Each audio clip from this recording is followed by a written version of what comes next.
Actes chapitre 17. Paul et Silas passèrent par Amphipolis et Apollonie et arrivèrent à Thessalonique, où les Juifs avaient une synagogue. Paul y entra conformément à son habitude.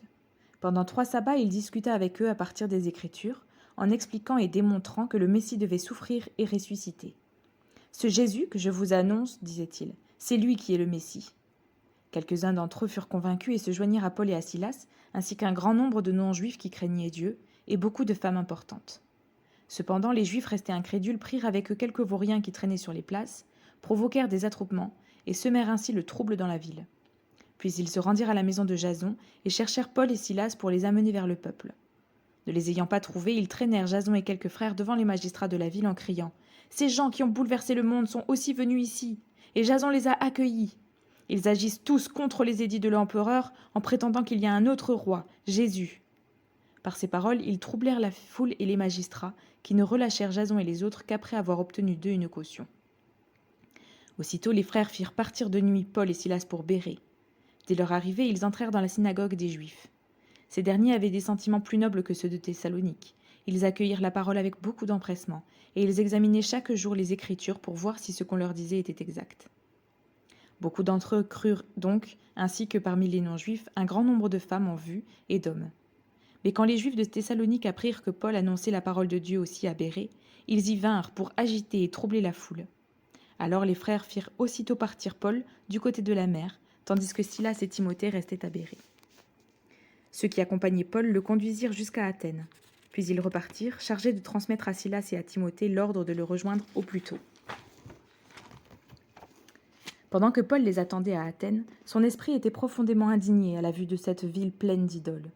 Il s'entretenait donc dans la synagogue avec les Juifs et les non-Juifs qui craignaient Dieu, et chaque jour sur la place publique avec ceux qu'il rencontrait. Quelques philosophes épicuriens et stoïciens se mirent à parler avec lui. Les uns disaient « Que veut dire ce discoureur ?»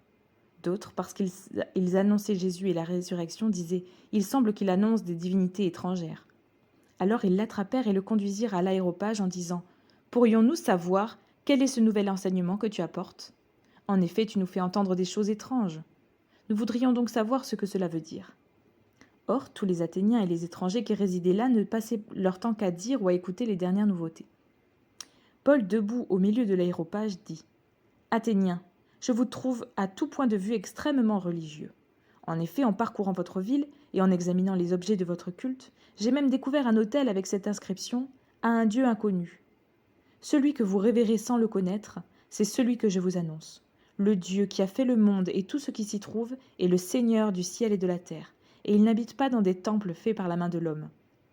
Il n'est pas servi par des mains humaines, comme s'il avait besoin de quoi que ce soit, lui qui donne à tous la vie, le souffle et toutes choses. Il a fait en sorte que tous les peuples, issus d'un seul homme, habitent sur toute la surface de la terre, et il a déterminé la durée des temps et les limites de leur lieu d'habitation. Il a voulu qu'ils cherchent le Seigneur et qu'ils s'efforcent de le trouver en tâtonnant, bien qu'il ne soit pas loin de chacun de nous. En effet, c'est en lui que nous avons la vie, le mouvement et l'être. Comme nous l'ont aussi dit quelques-uns de vos poètes, nous sommes aussi de sa race. Ainsi donc, puisque nous sommes de la race de Dieu, nous ne devons pas croire que la divinité ressemble à de l'or, à de l'argent ou à de la pierre, sculptée par l'art et l'imagination de l'être humain.